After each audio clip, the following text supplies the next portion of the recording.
Question number 1 कह रहा है कि 6 joule of work is done in moving 18.75 into 10 electrons from one end to the other end of a conductor. What is the potential difference between the two end of conductor.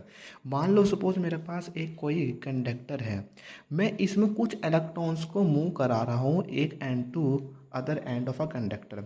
तो इसमें जो work done हुआ है वो होया है 6 joule. तो work done कितना होया है 6 जूल वर्क डन होया है.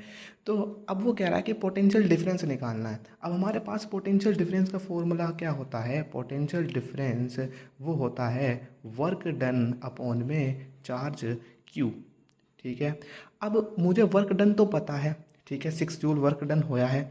मैं चार्ज कैसे निकालूं. तो चार्ज हम निकालेंगे इसकी हेल्प से निकालेंगे जो ये दिया है 18.75 इंटू 10 इलेक्ट्रॉन्स. अब ध्यान देना कि मुझे ये इलेक्ट्रॉन्स गिवन है. कितने इलेक्ट्रॉन्स है 18.75 इंटू 10 इलेक्ट्रॉन्स मुझे दे रखे हैं.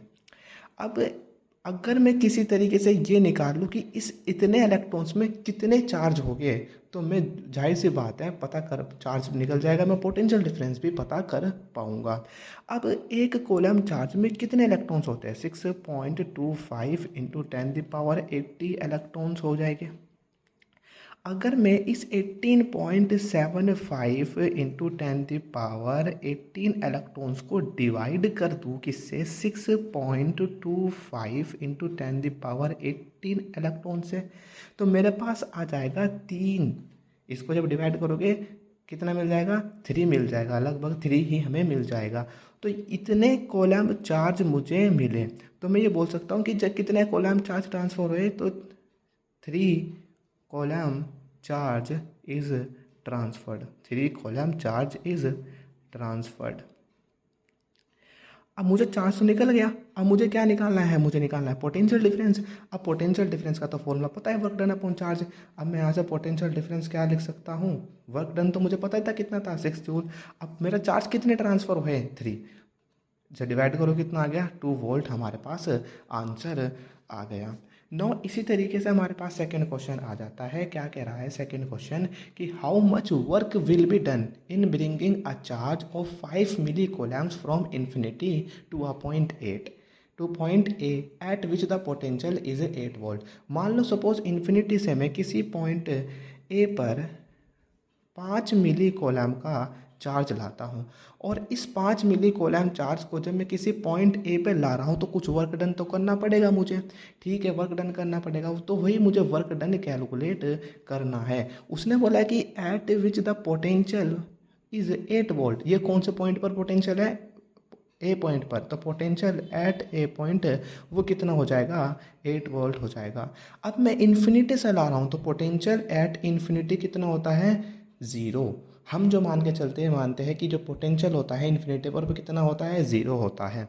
तो अगर मैं वर्क पोटेंशियल डिफरेंस का फॉर्मूला लिखूं वो क्या होता है, वो होता है वर्क डन अपॉन में क्यू चार्ज.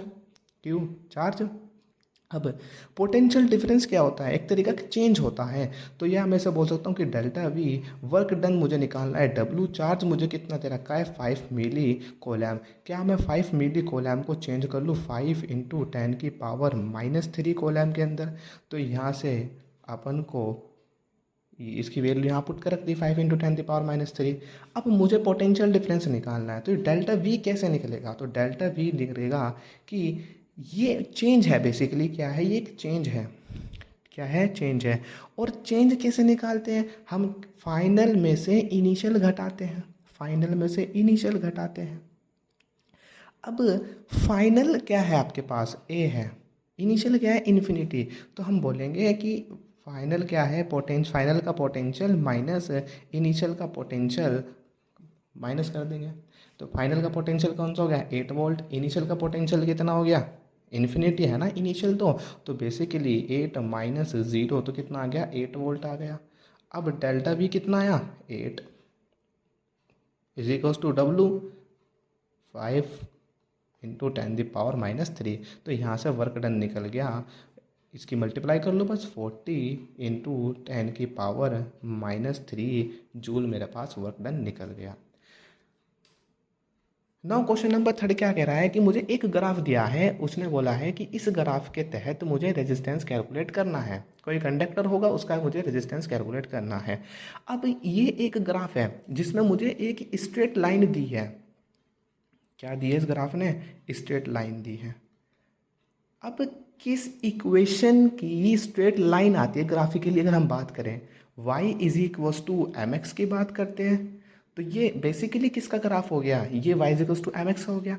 ये y एक्सिस पर इसने क्या लिया हुआ है? करंट लिया हुआ है, I लिया हुआ है। m क्या है? m है स्लोप। m क्या है? Slope of the graph. ठीक है, ग्राफ की स्लोप है। और एक्स एक्सिस पे उसने क्या लिया हुआ है? उसने वोल्ट को लिया है, पोटेंशियल को लिया है, बेसिकली वोल्ट को लिया है, या बोलो उसने पोटेंशियल को लिया है। अब मैं जानता हूँ by Ohm's law. Ohm's law के फॉर्मूले से क्या जानता हूँ मैं?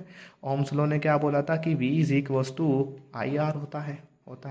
अब करंट को उसने क्या रखा है? वाई एक्सिस पे। अगर मैं रेजिस्टेंस को इधर ले आऊँ, इसके अपॉन में जाऊँ, तो V upon R is equals to current I आ जाएगा। क्या मैं इसको ऐसे लिख सकता हूँ? I is equals to V by R हो गया। ठीक है, बहुत बढ़िया। अब ये थोड़ा सा अगर इसको ऐसे लिखता हूँ, I is equals to 1/r into में v, तो ये अगर मैं इस इक्वेशन से, ऊपर वाली इक्वेशन से, y is equals to M X से, और मैं इसको कंपेयर करता हूँ, तो मुझे यहाँ से स्लोप क्या पता चल रही है? m क्या है? स्लोप m कितना आ जाएगी? 1/r आ जाएगी। अब ये स्लोप का फॉर्मूला है क्या? तो हम कहेंगे कि slope, what is a slope? तो slope is nothing y2 minus y1 upon में x2 माइनस x1। तो अगर मैं y2 मतलब कोई सा भी कोऑर्डिनेट ले लो, या तो आप y2 में ये ले लो, या आप ये वाला पॉइंट कोऑर्डिनेट ले लो, कोई सा भी ले लो, तो y2 कितना आ जाएगा? y2 आ जाएगा 3। कोई सा भी ले लो, 3 में मैंने, मान लो मैंने ये लिया, 3 पॉइंट लिया, तो 3 माइनस 2 अपॉन x2 पे 3 के लॉन्ग कौन सा पॉइंट आ जाएगा? 30 आ गया, माइनस, और 2 के लॉन्ग कौन सा पॉइंट आ जाएगा? 20 आ जाएगा। ठीक है, इसे जब सब्ट्रैक्ट करेंगे तो कितना आ जाएगा? 3 माइनस 2 1/10 आ गया। तो स्लोप कितनी आया? 1/10 आया। अब हमारे पास स्लोप देखे 1/10 आ गया, और रेजिस्टेंस कितना? 1/r। तो यहाँ से रेजिस्टेंस पूछा था, तो रेजिस्टेंस निकल गया यहाँ से आसानी से, 10 ओम निकल गया। ठीक, अब क्वेश्चन नंबर 4 क्या बोला है कि अगर मेरे पास एक 2 कॉलम चार्ज है, मूव कराता हूँ मैं से इलेक्ट्रिक फील्ड के अंदर, मान लो इन्फिनिटी से आता है, from infinity to a point P। ठीक है, और यही 2 कॉलम चार्ज को इन्फिनिटी से एक Q पॉइंट तक मैं ले जाता हूँ। इन्फिनिटी से ले जा रहा हूँ, मतलब 2 केस बने, 2 कॉलम चार्ज का था, इन्फिनिटी से P पॉइंट तक ले गए, फिर उस अगेन 2 कॉलम चार्ज को इन्फिनिटी से Q तक हम ले गए। उसने बोला कि अगर वर्क डन जो है पॉइंट P पर ले जाने पे 40 जूल का हमें वर्क करना पड़ा। ठीक है, अब पॉइंट Q पर ले जाने पे 18 जूल का वर्क हमें करना पड़ा। तो उसने पूछा है कि पोटेंशियल डिफरेंस बताना है P एंड Q पर। तो हम कैसे पोटेंशियल डिफरेंस, मैंने क्या बताया था, पोटेंशियल डिफरेंस कैसे बोलेंगे? डेल्टा V को। अब डेल्टा V क्या है? चेंज। तो मैं क्या बोलूँगा? Final minus initial, final minus initial, final minus initial बोलूँगा।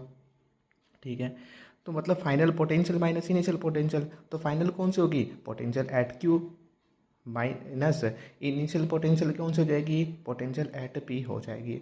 अगर मैं यहाँ का पोटेंशियल P का कैलकुलेट कर लूँ और Q का पोटेंशियल कैलकुलेट कर लूँ, तो मेरा काम बन जाएगा। ठीक है, एक्चुअली मुझे क्या बताना है? मुझे बताना है calculate the potential difference, potential difference he calculate करना है। ठीक है, अब उसने वर्क किया हुआ है, तो हम निकालेंगे अलग अलग केस का पोटेंशियल एट पॉइंट P कितना हो जाएगा? वो हो जाएगा, हम जानते हैं वर्क डन जो हो गया P पॉइंट पर कितना आया होगा, अपॉन चार्ज स्मॉल q। ठीक है, तो वर्क डन कितना किया भाई? 14। चार्ज कितना था? 2 कूलम्ब का, तो इसे डिवाइड करा कितना आ गया? 7 वोल्ट आ गया। इसी तरीके से पोटेंशियल एट पॉइंट Q पर वो कितना आ जाएगा? वो आ जाएगा कि work done in case of Q, WQ upon small charge Q is equals to work done कितना हो गया 18, कितना चार्ज ला रहे थे 2 कूलम चार्ज, ठीक है। तो इसे डिवाइड करा कितना आ गया 9 वोल्ट हो गया। तो मुझे क्या निकालना पोटेंशियल डिफरेंस मतलब डेल्टा V। तो फाइनल कौन सा हो गया वी क्यू की वैल्यू कितनी आई 9 और तुम्हारी माइनस वी पी कितना आया 7। बहुत बढ़िया। तो यहाँ से कितना आ गया 2 वोल्ट आ गया पोटेंशियल डिफरेंस, ठीक।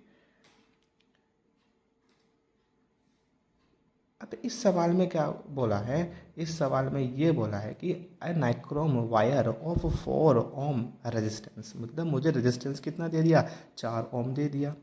इस डबल मतलब उस वायर को डबल किया जाता है। देखो जब मैंने वैन वायर इज डबल, तो इस फंडे को समझो कि जब वायर डबल किया जाएगा तो एरिया पे क्या फ़र्क पड़ेगा, लेंथ पे क्या फ़र्क पड़ेगा, ठीक बात। तो अगर हम एरिया को देखें कि एरिया उसने वायर को डबल किया, मतलब जो ए डैश होगा वो मतलब ए डैश वो कितना हो जाएगा 2 टाइम्स हो जाएगा इनिशियल एरिया के। मान लो सपोज इनिशियल एरिया कितना था ए था और लेंथ कितनी थी एल थी, ठीक। और उसकी जो एल डैश है वो कितनी निकलेगी, वो जब तू वायर को डबल कर रहा है ना, तो तूने वायर को जैसे डबल किया तो लेंथ पे आधी हो जाएगी, लेंथ पे कुछ ना कुछ फर्क आएगा, लेंथ आधी हो जाएगी। तो लेंथ क्या हो जाएगा L dash is equal to L/2, ठीक। अब इनिशियल रेजिस्टेंस कितना दे रखा था 4 ओम दे रखा था, नया रेजिस्टेंस मेरे से पूछ रहा है। तो बताओ अगर 4 ओम दे रखा तो मैं यहाँ से रेजिस्टेंस का फॉर्मूला लगाऊँ रो एल अपॉन में area A is equals to 4, मतलब रो एल बाई ए की वैल्यू मुझे 4 दे रखी है। अब मुझे नया रेजिस्टेंस कैलकुलेट करवा रहा है, तो नया रेजिस्टेंस कितना हो जाएगा R dash is equals to rho L dash upon में ए डैश। तो बताओ रेजिस्टिविटी सेम रहेगी। रेजिस्टिविटी मटेरियल की प्रॉपर्टी होती है, अगर मटेरियल चेंज हो रहा है तो तभी बदलेगी वो। वायर एक ही है नाइक्रोम का, तो इसीलिए रेजिस्टिविटी सेम रहेगी, ठीक है। तो रेजिस्टिविटी क्या हुई सेम हुई, ये नहीं चेंज होगी। एल डैश की वैल्यू कितनी आ गई L/2, ए डैश डबल हो जाता है एरिया हमारा 2 आ गया, तो इसकी वैल्यू कितनी आ गई rho L upon 4A। R dash की वैल्यू कितनी आ गई रो एल अपॉन 4 है। हम जानते हैं इस रो एल बाई ए की तो वैल्यू हमें कितनी दे रखी थी 4 दे रखी थी, तो 4/4। तो आंसर कितना आ गया आर डैश की जो वैल्यू आई वो 1 ओम आ गई। क्वेश्चन नंबर 1 कह रहा है कि 6 joule of work is done in moving 18.75 into 10 18 electrons from